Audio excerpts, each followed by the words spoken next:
नाज़रीन, प्रोग्राम रुपया पैसा में आपको खुशामदीद कहते हैं। अब मामला कुछ ऐसा है कि क्या कहूँ क्या ना कहूँ, ये सोचता रहता हूँ। मईशत के मुतल्लिक दो वाज़े मौक़िफ़ सामने आ चुके हैं। एक मौक़िफ़ वाज़े तौर पर यह कहता है कि मईशत पहले से भली हो चुकी है और शिटाक एक्सचेंज वाले उसको फॉलो कर रहे हैं, क्योंकि शिटाक एक्सचेंज रोज़ रिकॉर्ड बना रहा है और रिकॉर्ड बनाते जा रहा है। तारीख़ी हुदूद और नफ्सियाती हुदूद पार कर चुका है। वैसे अमूमन ये लफ्ज़ सही नहीं होता, नफ्सियाती हद, क्योंकि इंसान नफ्सियाती हद पार कर दे तो वो नफ्सियाती हो जाता है। लेकिन स्टॉक एक्सचेंज एक मुनफरिद जगह है जहाँ पर हम खुश होते हैं जब वो अपनी नफ्सियाती हद उबूर कर जाता है। खैर एनीवे, रियल एस्टेट और कंस्ट्रक्शन की मार्केट बहुत ज़्यादा मुतासिर हुई है। ज़ाहिर बात है, सरमाया सारा स्टॉक एक्सचेंज की जानिब चला गया, तो अब उसके असरात मुरतब हुए हैं। उसके अलावा भी जो मुतबादिल मार्केटें मौजूद हैं मुख्तलिफ़ सरमायाकारी के मौक़ों की, वो इस वक्त बिल्कुल खाली पड़ी हैं। सिर्फ तवज्जो स्टॉक एक्सचेंज की जानिब है और दूसरा कुछ लोग बुलियन और ये गोल्ड सिल्वर की जानिब राग़िब हुए हैं। देखें, हमारे जैसे मुल्क को इस वक्त सनत की ज़रूरत है, सनती मौक़ों की ज़रूरत है। उसी से पाकिस्तान की मईशत और परवान चढ़ेगी। ठीक है, अब बात यह है कि हुकूमत क्या करे। देखें, हुकूमत जो कर सकती है वो कर चुकी है, और जो मज़ीद आप चाहते हैं वो करने के लिए तैयार हैं, अगर हुकूमत को आप एक्शन प्लान या कोई सलूशन देंगे तो। हमारी ताजिर सनतकार बिरादरी मसाइल तो बयान करती है, लेकिन सलूशन साथ बयान नहीं करते, और हुकूमत पे कभी तनकीद करते हैं, जब अपना मतलब होता है तो उनकी तारीफ़ करते हैं। ये बहुत बड़ा मसला बन चुका है। देखिए, हमें यह समझना है कि ताजिर सनतकार बिरादरी को अब ज़िम्मेदार होना पड़ेगा। तारीफ़ें करना अच्छी चीज़ें, लेकिन मसला ये है कि अपनों की भी जब बंदा ज़्यादा तारीफ़ कर देता है तो वो फिर उसके बाद बिहेवियर चेंज कर लेते हैं। अगर बहुत ज़्यादा बुराई कर लेता है तो फिर वो आड़े लगाते हैं। तो हमें ये समझना है, माज़रत के साथ प्रॉब्लम कुछ और ही नोयत की है, लेकिन जानने की कोशिश करते हैं कि क्या इस्लाहात हैं जो कि की जा सकती हैं।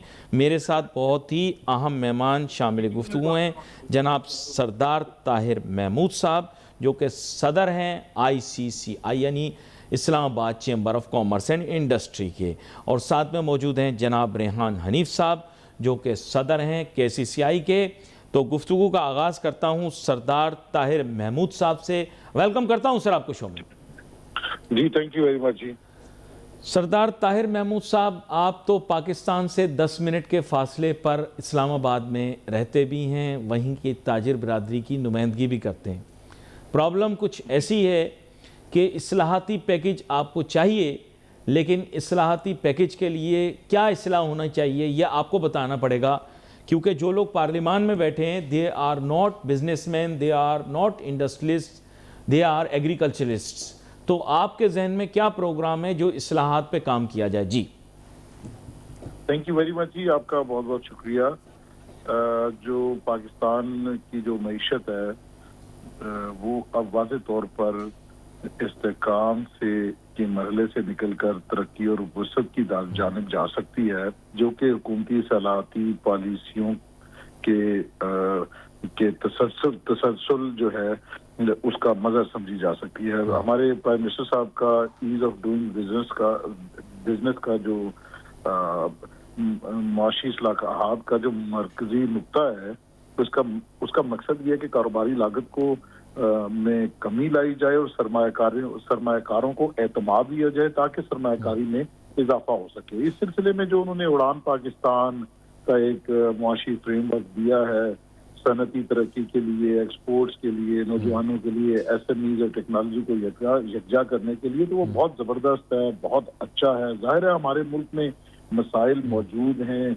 हमारे जो इंटरेस्ट रेट है वो ज़्यादा है, खित्ते में सबसे ज़्यादा हम एनर्जी की कॉस्ट बेयर करते हैं, और ईज ऑफ डूइंग बिजनेस कहने की हद तक मौजूद है, लेकिन जो हुकूमत का विजन है वो ट्रांसलेट हो के आम कारोबारी हजरात तक पहुंच नहीं रहा। आम बिजनेसेस को उसका कुछ फायदा होता नजर नहीं आ रहा।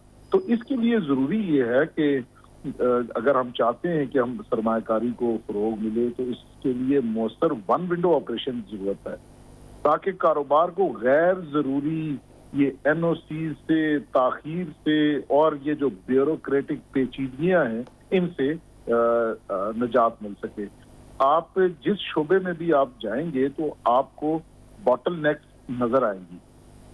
अच्छा, इसका हल क्या है कि ये डिजिटलाइजेशन की तरफ हमें जाना चाहिए ताकि ह्यूमन इंटरेक्शन कम से कम हो, और जो केपीआईज हैं वो इन हमारे ब्यूरोक्रेट्स के भी सेट होने चाहिए। अगर फर्ज करें कोई इदारा है तो वो अगर वो प्रोग्रेस नहीं कर रहा है तो हुकूमत का काम रेगुलेशंस बनाना और उनको स्टेक होल्डर्स की मुशावरत के साथ बनाना ताकि उनको इम्प्लीमेंटेशन में भी आसानी हो और लोग भी अपना कारोबार जो है वो कर सके। तो हम जो ये जो पाकिस्तान की जो मॉनेटरी पॉलिसी है, इसमें जो 0.5% का अभी कमी आई है, ये एक इंडिकेटर है कि जिसकी वजह से हमें ये नजर आ रहा है कि जो ये और इंशाल्लाह नीचे जाएगा, ये सिंगल डिजिट में आएगा, जो वक्त की सबसे अहम जरूरत है ताकि फाइनेंसिंग हो सके, क्रेडिट फ्लो में बेहतरी आए, कारोबारी जो सरगर्मियां हैं वो बेहतर हों। तो हमारी जो इंडस्ट्री है या एक्सपोर्ट्स हैं, एसएमईज के लिए हमें तरजीही बुनियादों पर इनकी फाइनेंसिंग स्कीमों को मुतासर कराने की जरूरत है ताकि लोगों को कारोबार करने के लिए सरमाया भी अवेलेबल हो, उनका इंटरेस्ट रेट भी ऐसा हो कि जिसके ऊपर ये कारोबार किया जा सके। इतने हाई इंटरेस्ट रेट के ऊपर लोगों के लिए ये मुमकिन नहीं है कि वो अपने बिजनेसेस के लिए सरमाया अरेंज कर सके। लेकिन मैं हमारी इस्लामाबाद चैम्बर जी ये अपनी बात मुकम्मल कर लें। जी हाँ जी, मतलब इस्लामाबाद चैम्बर ऑफ कॉमर्स इस पॉलिसी रेट में कमी और सरमायाकारी के लिए, ईज ऑफ डूइंग बिजनेस के लिए हमेशा से एडवोकेसी करता आ रहा है। और अभी आपने देखा कि हमारे एफबीआर के साहिबान ने बैठे बिठाए इस्लामाबाद का वैल्यूएशन टेबल रिवाइज किया अपवर्ड, और वो 1700% तक वैल्यूएशन को ऊपर ले गए, जिसके ऊपर इतना जबरदस्त उनकी लोगों की तरफ से, बिजनेस कम्युनिटी की तरफ से, हमारी तरफ से इतनी रेजिस्टेंस आई कि विद इन 24 आवर वो वापस लेना पड़ा। तो अगर स्टेक होल्डर्स के साथ बैठ के आप कोई पॉलिसी बनाएंगे, या ये वैल्यूएशन टेबल की एग्जांपल ले लें, तो अगर हम ये करेंगे तो वो मार्केट की सूरत, एफबीआर के लोग 3 साल में एक दफा वैल्यूएशन रिवीजन की तरफ जाते हैं, 2 अफसर मुकर्रर कर देते हैं कि जी आप पूरे शहर की वैल्यूएशन कर दें, जहां पर बेशुमार इलाके हैं, हर सेक्टर का अलग रेट है, तो वो तो कॉम्पिटेंट नहीं है इसके हिसाब से, और वो अपने अलावा किसी की बात सुनने को तैयार भी नहीं होते। वो समझते हैं कि वही अगले कुल हैं, और वो जो करके देखते हैं फिर उसके बाद लोग मईशत का भी नुकसान होता है। अच्छा चलिए, मैं आपको बिल्डिंग ब्लॉक एक प्रोवाइड करता हूं। माशाल्लाह आप चंद पढ़े लिखे कारोबारी शख्सियात में शामिल हैं, क्योंकि आपने जो गुफ्तगू की है उससे मुझे ऐसा महसूस हुआ है कि you are a very visionary person. तो मैं आपके सामने ये नुक्ता रखता हूं कि आप हुकूमत से बात करें। आजकल तो फेडरेशन के भी सदर इस्लामाबाद से ही हैं। मसला ये है कि देखें, इसके माने ये है कि आप लोगों का जो ब्यूरोक्रेट्स के साथ इंटरेक्शन है वो प्रोडक्टिव इसलिए नहीं है क्योंकि ब्यूरोक्रेट्स रिसेप्टिव भी नहीं हैं और वो सिचुएशन को इतना अच्छा समझते भी नहीं हैं। इसके माने ये है कि पाकिस्तान को अपना ब्यूरोक्रेटिक सिस्टम ओवरहाउल करना पड़ेगा, डीरेगुलेशन की तरफ जाना पड़ेगा, डिजिटाइजेशन की तरफ जाना पड़ेगा। तो इस सिलसिले में मेरे ख्याल आपको अप्रोच करना चाहिए। लेकिन मेरे ख्याल आप जो है ना वो क्या कहते हैं, डाखाना गलत ढूंढ रहे हैं। किसी सही डाखाने के पास आपको जाना पड़ेगा, वहां से आपको ये काम करवाना पड़ेगा। पॉलिटिशियंस ये काम आपका नहीं करके देंगे। मैं ये आपको अर्ज करूं कि देखें वो डाखाने वाले कहाँ कहाँ काम करेंगे। आखिर ये भी तो एक बहुत बड़ी मशीनरी है जिसने 78 साल में ना किसी फौजी को चलने दिया है, ना किसी पॉलिटिशियन को चलने दिया है। तो इनको ओवरहाल मिलजुल के सबको करने की जरूरत है, बजाय ये कि हम नए बंदे को चाइना से लेके आएंगे कि जो हमारी पॉलिसीज बनाएंगे। सक्सेस वो नहीं करेंगे सर, वो खुद को ऐसा प्रिविलेज समझते हैं और बिजनेसमैनों ने भी उनको क्या से क्या बना दिया। अगले दिन मैं एक दावत पर गया, एक वजीर आए हुए थे, लोग वजीर जब आया लोग उल्टी तरफ भागना शुरू हो गए। मैंने कहा उधर किधर भाग रहे हो यार, वजीर तो यहाँ है। कह रहे हो आरटीओ आ गया, आरटीओ आ गया, आरटीओ आ गया। तो आपके बिजनेसमैनों ने भी तो जो है वो गलत दाव लगाए हैं ना।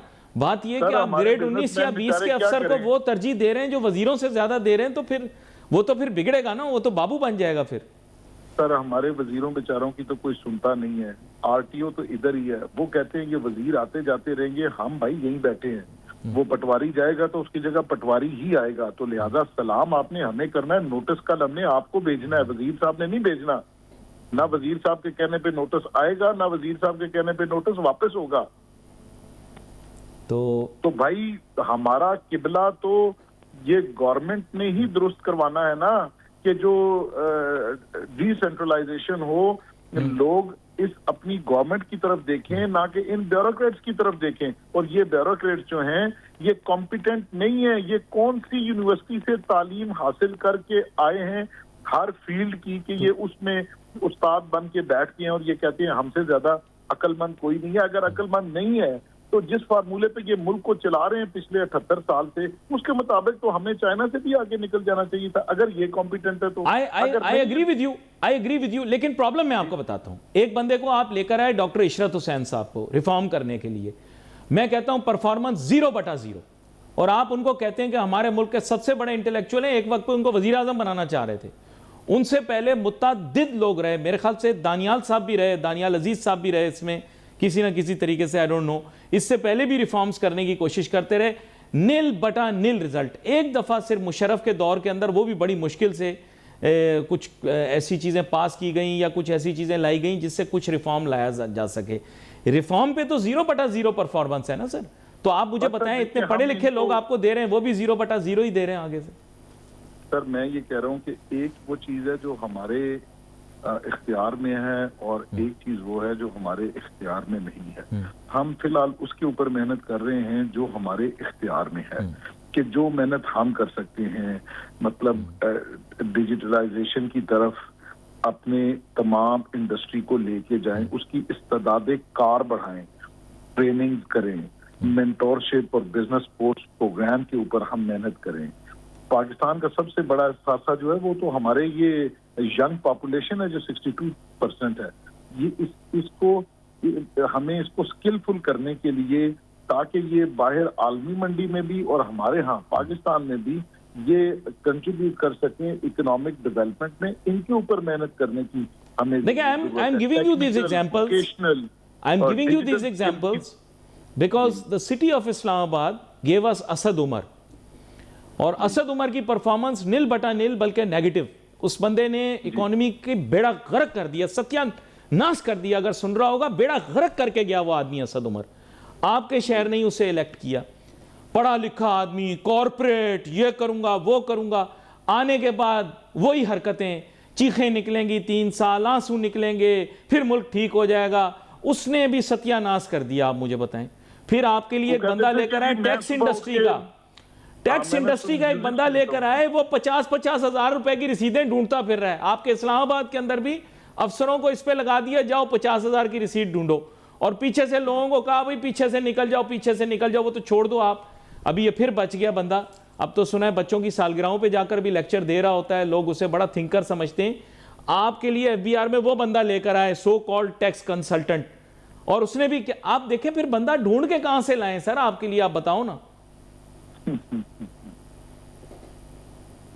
सर हम तो बस हुकूमत से भी, तालीमी इदारों और जो हमारी निजी शोबा है कि इसके साथ मिल के स्किल डेवलपमेंट जितनी हो सकती है उसके लिए काम कर रहे हैं। अभी भी मैं इस्लामिक इंटरनेशनल यूनिवर्सिटी के प्रोग्राम से आया हूँ, वहाँ पर एकेडमिया और जो हम ब्रिजिंग करवा रहे हैं बिटवीन इंडस्ट्री, ताकि वो जो हमारे बच्चे जो अब ग्रेजुएट होके बाहर निकलें तो उनको हम इंटर्नशिप्स कराएं, उनको अपने इंडस्ट्री के अंदर उनको जॉब्स मिलें, ये लिंकेजेस प्रोवाइड करें।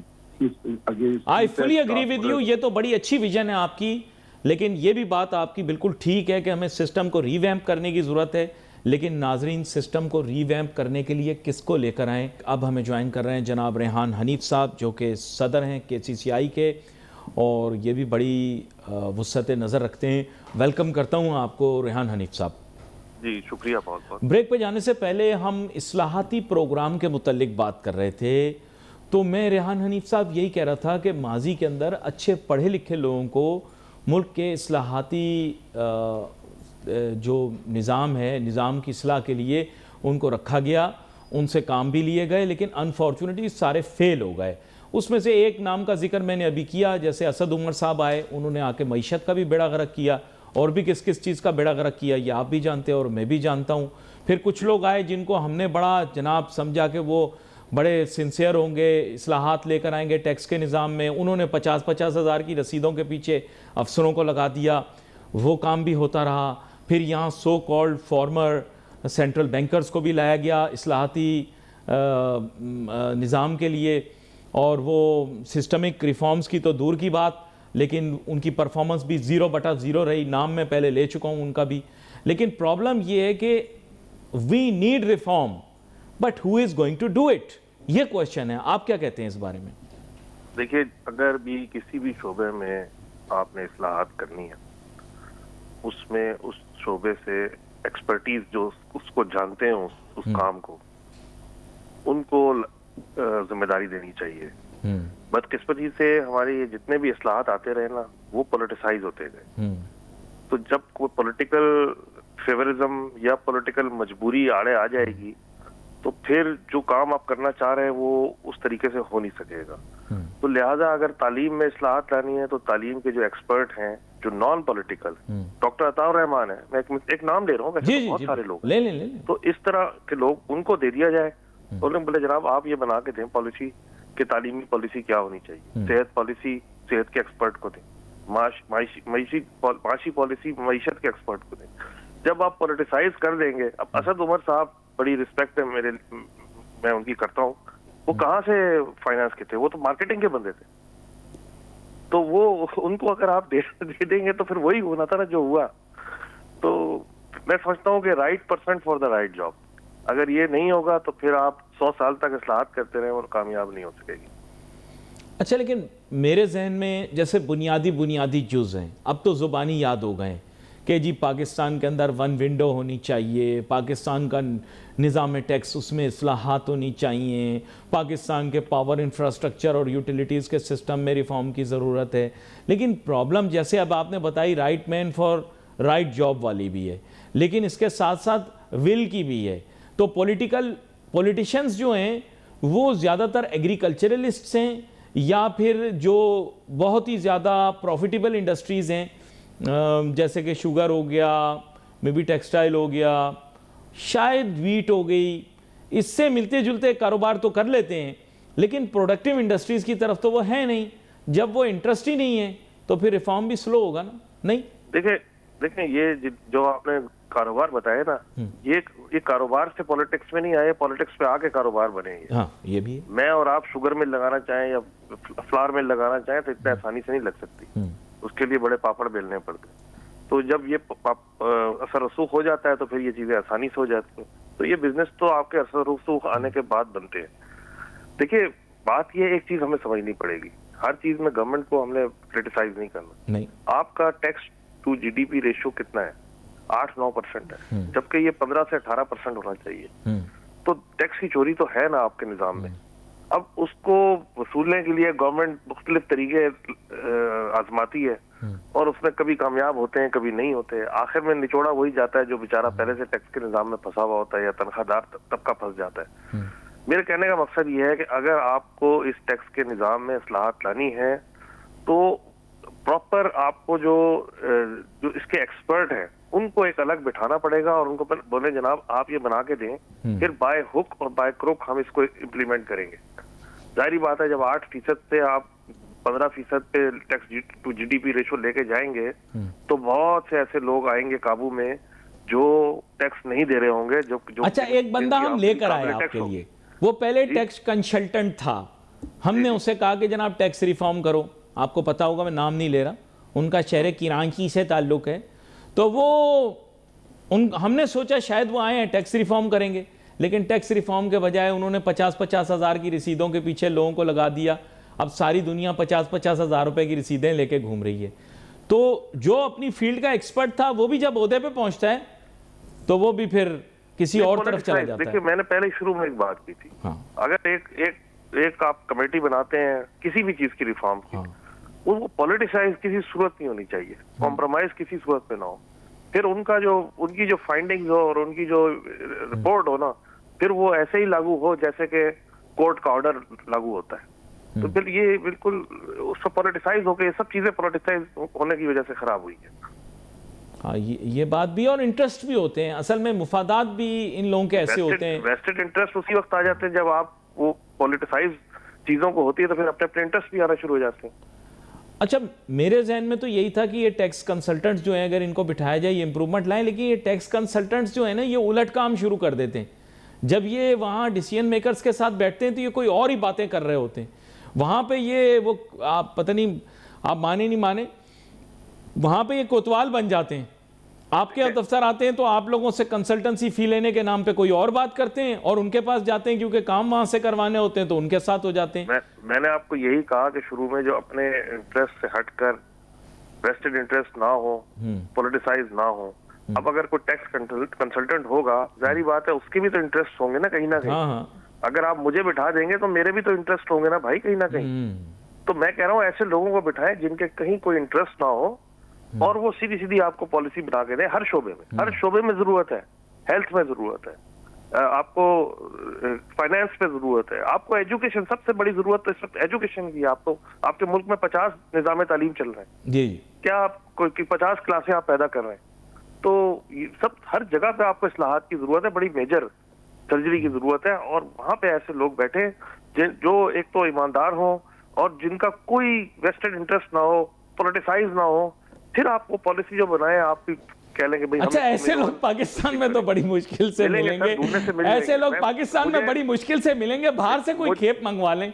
देखिए, अगर मुझे आप दे देना, मैं एजुकेशन के 4 नाम आपको दे दूंगा, आप वो उनको दे दें ना। एजुकेशन सही हो तो बताएं, विल होनी चाहिए ना, मैं दे दूंगा। देखिए, मेरे तो थोड़ी सी मालूमात है, तो गवर्नमेंट की और जो एजेंसीज होती है उनकी तो बहुत बड़ी मालूमात होती है। मैं दे देता हूँ आपको अभी 4 नाम एजुकेशन की। इन 4 लोगों को बिठा दें, वो आपके एजुकेशन को बिल्कुल सही करके आपके हाथ में दे देंगे। अच्छा, लेकिन असल में मैं चाहता तो हूँ जनरली के एजुकेशन के बारे में बात करूँ, लेकिन क्योंकि मेरे एजेंडा पे टैक्स है, तो आप मुझे बताएं टैक्स इस्लाहात के लिए कौन से 4 नाम, क्योंकि आप लोगों ने जितने 4 नाम दिए वो ऐना मोली कमेटी में हमने डाल दिए थे। ऐना मोली कमेटी जो है उसकी फाइंडिंग्स पे क्या हुआ वो हमें पता कुछ नहीं। देखिए, एजुकेशन की तो मैंने आप एक मिसाल दी है ना। आप किसी भी शोबे का कहें, फाइनेंस कहें, हेल्थ कहें, उसमें 3, 4, 5 नाम ऐसे जरूर निकल आएंगे आपके। अब ऐसे मैं आपको अभी नाम दूं, ये कोई देना नहीं, जरूरी नहीं है, प्रोग्राम में क्यों दें, आप उनको दें। मैं सिर्फ ये कह रहा हूँ कि ये ऐसे चीजें अगर आप ढूंढने जाएंगे नेक नियति से, तो ये चीजें मिल जाएंगी। ये आपको लोग मिल जाएंगे, ऐसे लोग मिल जाएंगे जो आपको एक पॉलिसी बना के देंगे। और हमारे मुल्क में कई बार। अच्छा, एक बात मैं आपसे पूछना चाहता हूँ, पूरा पाकिस्तान दुबई जा रहा है, यूएई जा रहा है, तो उनके पास उन्होंने चिराग लेके नहीं ढूंढा, उन्होंने मंगवा लिए बाहर से ना। वो एक्सपर्ट आए, उन्होंने उनके सिस्टम को रिवैम्प किया, आज वो इंटरनेशनल स्टैंडर्ड्स के ऊपर आ गए हैं। एक और मिसाल देता हूं, आपको अमेरिका का पता है, अमेरिका मुल्क ही ऐसे लोगों का है जो कि दूसरे ममालिक से वहां पर आए हैं। वहां पर अगर कोई पाकिस्तान के अंदर भी किसी शोबे का एक्सपर्ट हो तो उसको बुला लेते हैं, अपने मुल्क में शरीयत भी दे देते हैं। तो पाकिस्तान को क्या प्रॉब्लम है, पाकिस्तानियों को क्या प्रॉब्लम है? हमें लगता है सारी अकल हमारे पास है, दुनिया के पास नहीं। क्या कहते हैं?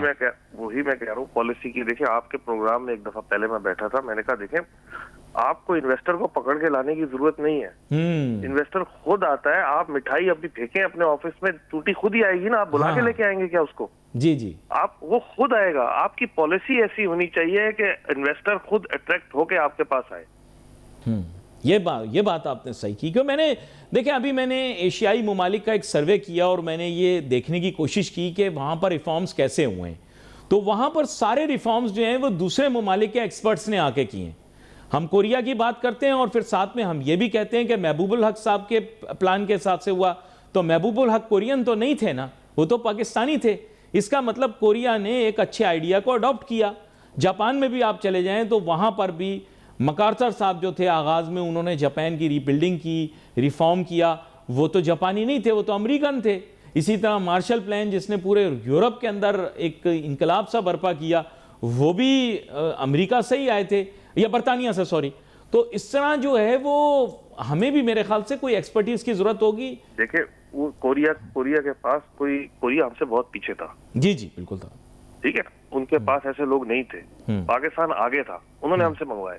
हमारे पास इस वक्त देखिए बाहर से लाने में भी कोई कबाहत नहीं है, मैं उसके खिलाफ नहीं हूँ। अच्छा आदमी, अच्छे लोग कहीं से भी मिले आप उनको हायर करके ला सकते हैं। लेकिन मेरा कहने का मकसद ये है कि हमारे पाकिस्तान में ऐसे लोग अभी मौजूद हैं। उनको आपने जो न्यूक्लियर बॉम्ब बनाया, न्यूक्लियर आपने कंट्री बने, ये क्या बाहर की ताउन से बने? आपके अपने लोगों ने किया ना सब कुछ।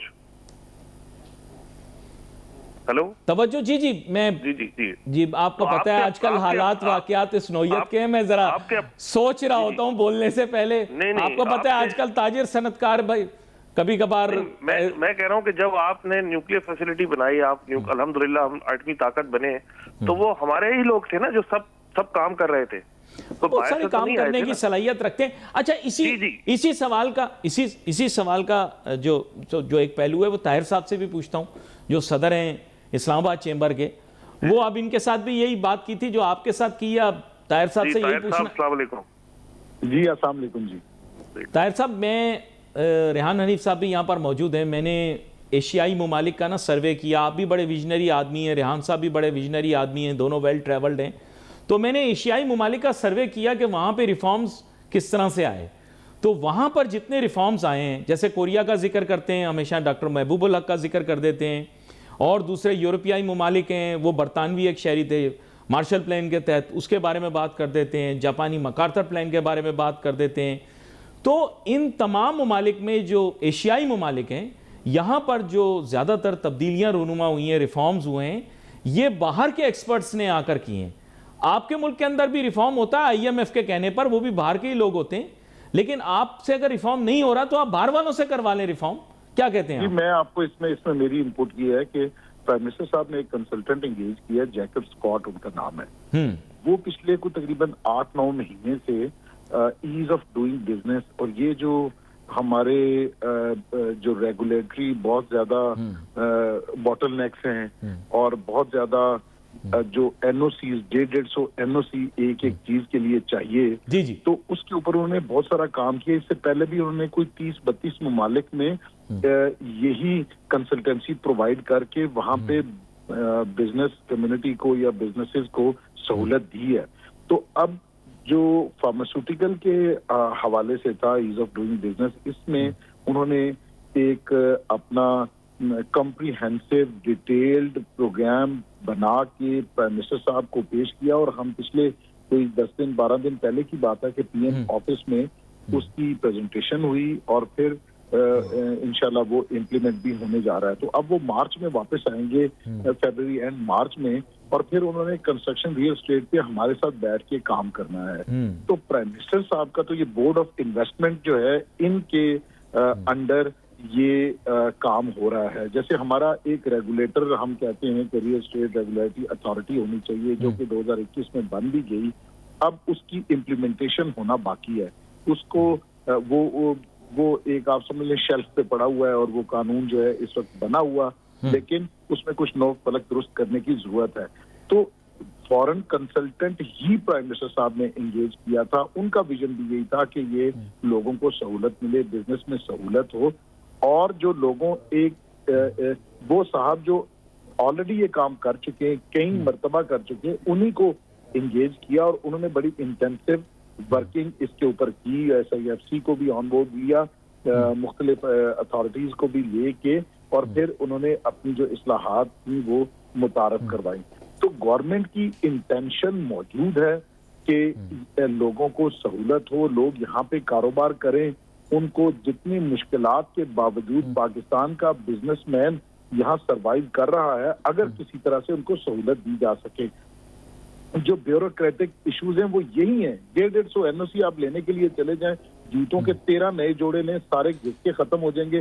आपको लाइसेंस नहीं मिल सकेगा। तो लोग तो सहूलत देते हैं आपको। मैं दुबई में प्रॉपर्टी ट्रांसफर करवाना चाहूँ, यहाँ बैठ के मैं ट्रांसफर करवा सकता हूँ। बिल्कुल। और मैं यहाँ इस्लामाबाद में मौजूद हूँ, यहाँ मैं ट्रांसफर करवाना चाहूँ तो मैं चेयरमैन साहब को भी रिक्वेस्ट करने के बावजूद शायद 2 महीने मुझे लग जाए कोई काम करवाने के लिए। तो ये है, इनके KPIs नहीं है। इन्होंने जो भर्ती हो गया है उसके पास ऑप्शन है, वो 20वें 21वें 22वें ग्रेड तक जा सकता है। जो हवलदार आया है वो IG बन सकता है। ये यहाँ पर इनके कोई बिजनेस में लोग कारोबार, हम अपने जो प्राइवेट बिजनेस रन करते हैं तो हम KPIs देखते हैं कि भाई इसकी परफॉर्मेंस क्या है। नहीं, ये गवर्नमेंट से काम कराना जो है ना एक आर्ट है। मैं आपको बताऊं, इट इज एन आर्ट। मैं तो कभी कभार बड़े बड़े बिजनेसमैन है बेचारे फंस जाते हैं, मुझे बताते हैं, मैं उन्हें बताता हूं फलाने दफ्तर के अंदर फलाना क्लर्क है, वो आपका काम कर देगा। तो वो यकीन करें क्लर्क काम कर देता है। वैसे क्लर्कों की तादाद इस मुल्क के अंदर मैंने सुना है कि सबसे ज्यादा है सरकारी अफसरान के अंदर। तो कभी कभार ग्रेड 15 का अफसर वो काम कर देता है जो आप ये ऊंचे ग्रेड के अफसरों का कह रहे हैं ना, वो नहीं करते। वो सोचते बहुत हैं, वो छोटा अफसर सोचता नहीं है, बस कर देता है। गलत कह रहा हूँ, सही कह रहा हूँ? सही कह रहे हैं आप जनाब, बिल्कुल आप सही कह रहे हैं। क्योंकि आपका तो कंस्ट्रक्शन के शोबे से भी बिलवास्ता ताल्लुक होगा। तो आप जानते होंगे कि आप लोग तो इस्लामाबाद के अंदर इदारे का नाम नहीं लूंगा भाई, मुझे घबराहट होती है वहाँ जो डेवलपमेंट अथॉरिटी है। लेकिन ये कि वहाँ पर भी काम हर बंदा नहीं करता। नाम नहीं मिलेंगे तो फिर भी कैपिटल डेवलपमेंट अथॉरिटी है, लेकिन वो नाम लेंगे नहीं लेंगे, एक ही डेवलपमेंट अथॉरिटी है इस्लामाबाद में। इसके अलावा आपके मुंह से कहलवाना था इन्होंने। नहीं, सर हम तो प्रेस कॉन्फ्रेंस कर करके कहते हैं। असल में सर बात यह है कि इदारे में काम करने, ये मैं आपको सही बात बता रहा हूँ, सरकारी इदारे में काम करने वाला आदमी होता है ना, वो एक आधा ही होता है। और वो जरूरी नहीं होता कि वो हाई ग्रेड का आदमी हो, क्योंकि सीनियर अफसर ना सोचते बहुत हैं। एक कागज को साइन करने में जो है ना वो दहाइयां निकाल देते हैं। जो ये जूनियर लोग होते हैं ना, कभी कभार ऐसे ऐसे काम निकालते हैं। तो प्रोग्रेसिव माइंड का आदमी आ भी जाए, उसको डरा के मार देते हैं। तुम जाओगे, तुम्हारे ऊपर नैब के केसेस बनेंगे, खबरदार साइन नहीं करने, काम नहीं करना। क्योंकि आप छोड़ते भी नहीं है ना, कोई बेचारा CDA से अगले ट्रांसफर पे जाता है, उसको सारी जिंदगी भुगतावा करना पड़ता है। अब तो बहुत सारे लोग CDA में आते ही नहीं है कि भाई इसके इंतजामी उमूर संभाल लिए, तो सारी जिंदगी जवाबदारी देनी पड़ेगी। भाईजान पहले 1 साल के बाद प्लॉट मिलता था, अब माशाल्लाह 6 महीने के बाद प्लॉट मिल जाता है। हर बंदा चाहता है मैं CDA के अंदर अपनी डेपुटेशन लगा के जाऊं। अच्छा, ये मुझे नहीं पता था। ये आपने मुझे, कोई ऐसा बंदा नहीं होगा। ये आपने मुझे ताज़ा दी है। आप लोगों का दोनों का बहुत शुक्रिया। बड़ी मुनफरिद और अच्छी नौयत की गुफ्तगू हुई, बहुत कुछ सीखने का मौका मिला। और नाजरीन, मैं हमेशा विजनरी मेहमानों को प्रोग्राम के अंदर दावत देता हूँ ताकि वो आएँ और विजनरी गुफ्तगू हो सके, ताकि हम आगे निकल सकें। और आप लोगों को कुछ ग्राउंड रियलिटीज़ भी बताता हूँ। मुल्क की मईशत तो सही समत के तरफ चल पड़ी, लेकिन जब तक इस मुल्क के अंदर रिफॉर्म नहीं होगा, इकनॉमिक रिफॉर्म्स नहीं होंगे, मुल्क आगे कैसे चले। इसमें मुख्तलिफ शुबहाजात हैं जिनको रिफॉर्म करने की ज़रूरत है। लेकिन जैसे मैंने आपको कहा कि इस मुल्क को डूअर्स चाहिए, ऐसे लोग जो कि परफॉर्म करके दिखाएं। प्रॉब्लम यह है कि हम लोग काम करते हुए रुक जाते हैं। हम क्यों ये नहीं कर पाते, हम अपने रिफॉर्म प्रोग्राम को आगे क्यों नहीं ले पाते, ये मुझे आज तक समझ में नहीं आई। भाई रिफॉर्म प्रोग्राम है, उसको एक्सेलरेट करो, जल्दी से उसको एक्शन में लाओ, जल्दी से जो है ये काम हो। लेकिन छोटे छोटे रिफॉर्म्स करने के अंदर हमें सालों लग जाते हैं और बड़े बड़े काम ओवरनाइट हो जाते हैं। ये मुझे समझ में नहीं आती कि ऐसा क्यों है। खैर, आगे चल के भी इन मौज़ूआत के ऊपर आने वाले दिनों के अंदर गुफ्तगू जारी रखेंगे। Wait for message on Facebook. Ali Nasir, हमारी टीम को इजाज़त दीजिए। अल्लाह हाफिज़।